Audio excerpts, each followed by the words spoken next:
All right, with our code compiled and loaded in Dynamo with a node appearing for Hello World, let's go ahead and look at enhancing that code a bit to make the node a little nicer in Dynamo. In this lesson, we're going to look at adding documentation to our code. I mean documentation for us to look at and documentation for our end user to look at. We're going to add comments to our code, and we're going to add documentation that gets bundled with our Dynamo nodes for our end user to see within the Dynamo user interface. Comments are something that are primarily for our own sanity. Comments help us remember what the heck we were doing in our code. So in code, if you ever see those slashes with those little notes, those are going to be comments. In this example on the screen now, specifically, those are comments that appear in Dynamo. A double slash indicates comments that are internal within Visual Studio. So it helps us know what's happening, and we also help our user understand what's happening.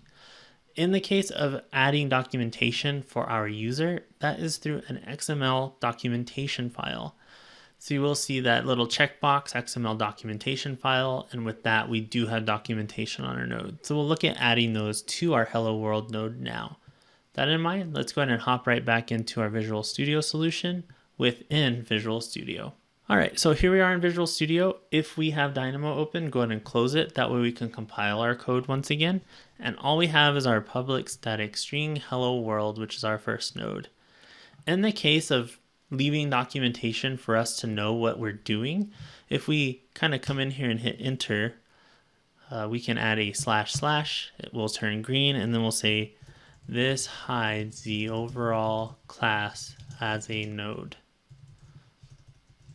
And that's how we indicate what something's doing. Adding notes to your code is very important, especially if you're collaborating with other people. Any of those open source Dynamo packages that I've mentioned, they have notes in the code to help people know what it's doing. Also to remind the author of what it's doing. As it pertains to rhythm, I always add notes because I might mess with that code months or years from now, and I want to remember what I was thinking. So very important to add these as you can. A lot of people will tell you to write code that's self-explanatory, which is fine. That's always something you want to strive for, but it's really nice to leave notes to kind of let people know what's happening. And those can occur all over the place in your code. So we can also put here like returns one output of hello world. You might argue that that's not useful because it's pretty self-explanatory on line 17 that it's returned hello world already.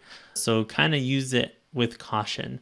Use your best judgment when it comes to that. In the case of adding documentation to our nodes, if we go to Solution Explorer, we have properties here for our Visual Studio solution. In this case, we have build, which we're using right now to build our code. We will see that we have an option in here for an XML documentation file. We'll click on that, and we'll see that it says zero touch unraveled.xml. We'll go ahead and hit on save here, go back to my first node and save. And before we do anything else, we're going to go ahead and sync our code once again.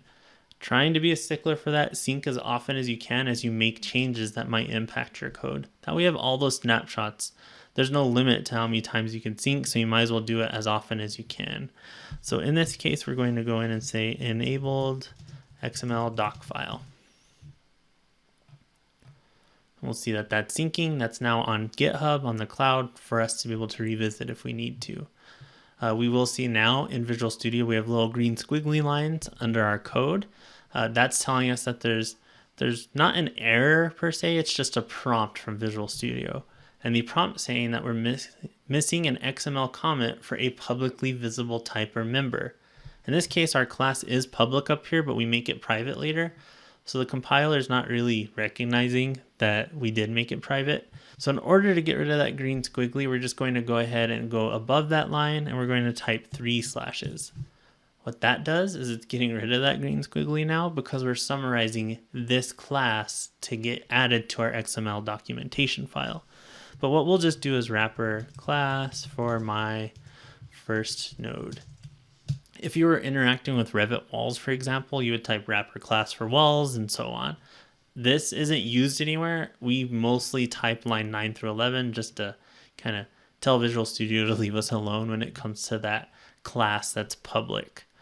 We will also see that we have a green squiggly here on a publicly visible type or member of Hello World. If we kind of hover on this, we'll see that that's on there. Clicking on the error or the prompt will tell you a little more about it on Microsoft's website. We won't worry about that right now. We'll just go ahead and hit enter, and now we're on line 17. So if you're not on line 17 right now, let's try to make that match. That way we're following along in the same way. In this case, we'll go ahead and type 3 slashes once again, and Visual Studio automatically scaffolds this for us. So that way we can describe what the node's doing. So we can go ahead and add a summary. Be as creative as you want in this part, it's fine. So we'll just go ahead and say, this is my first node that outputs a string that says hello world. Awesome. And if you really want, I believe you can put an emoji in here. That's going to be the Windows key semicolon if you really wanted. And that's our summary. And then we can go ahead and hit save. You will see in the Git changes that we have a few changes here, so you can go ahead and sync those if you want. I'm just going to leave it for now. And let's go ahead and build this. So we'll go to build solution. In this case, it says build succeeded on the lower left-hand corner, and we're going to go ahead and open Dynamo once again to load this DLL and see what happened. While that's loading, I'll just jump right in Visual Studio, go to our Solution Explorer.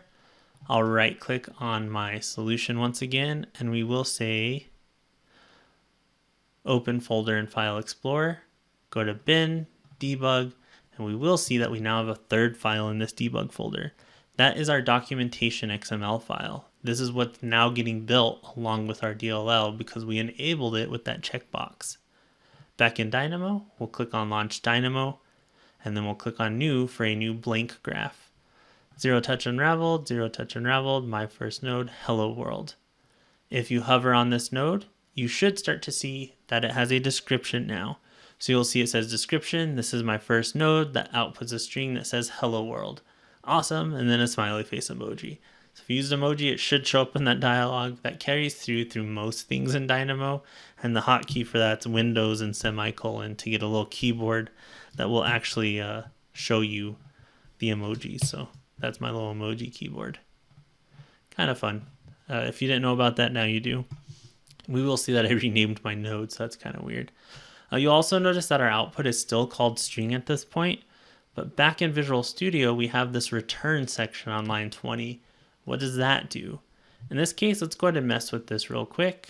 We'll close Dynamo. We'll click on No. And now we can say returns name equals hello world string. So this is kind of leaking into the next section, the next lesson where we use inputs and outputs. But since we already have one output, we're going to rename it. On line 20, returns name equals is us being able to rename the output port. So instead of it just saying string, it will now say something that's a little more, you guessed it, self-explanatory. So what we're going to go ahead and do is click on build solution. We'll see that it says build succeeded. And we'll go ahead and open Dynamo once again to see these changes. So you will start to notice that we do have Dynamo getting opened and closed a lot. And when you have Revit as another layer on that, you got to open and close that a lot as well. So us starting with just Dynamo Sandbox is pretty key because we're able to keep hopping back and forth. Opening Dynamo, opening Revit does take some time. So we are going to try to make that as easy as possible before we get into Revit. We're going to do Launch Dynamo. We'll click on New. Zero touch unraveled, hello world. If we go ahead and hover on our node, we will see that we have hello world string as our output now. So that's the name of the output. And right now it doesn't have any kind of description. So we can go ahead and add that as well. So we should see hello world string. If you don't, we're going to add something else to it that might refresh it for you. It's kind of a hit or miss on renaming the output port. We're going to close Dynamo, click no. And after hello world string, we are able to add a description of what it outputs. So our hello world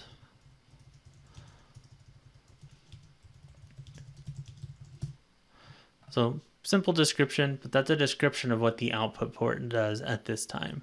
I'm going to click save, build solution, wait for it to say build succeeded. It says build succeeded in the lower left hand corner. We'll go ahead and open Dynamo and we'll take one more look at this node with the descriptions added. With Dynamo open, we'll click on new. We'll navigate to Zero Touch Unraveled, Zero Touch Unraveled, my first node. Hello World, we'll see Hello World string. Hovering on the output port outputs our description now for our end users to know what's happening, and our overall node descriptions there as well. So there we have it. You have now created your first Zero Touch node. You've imported it into Dynamo. You've added a description to it with XML documentation for our end users to see. You've added a few comments inside of the code for you to know what's happening. And we've also renamed an output port. So we've done a whole lot of stuff to our first Zero Touch node already in these 2 lessons. In our next lesson, we're going to go over some inputs and outputs and actually adding some more input ports to this node. With that in mind, go ahead and mess with that node a little bit if you'd like before the next lesson. And we will see you in the next lesson to add inputs and outputs to this node.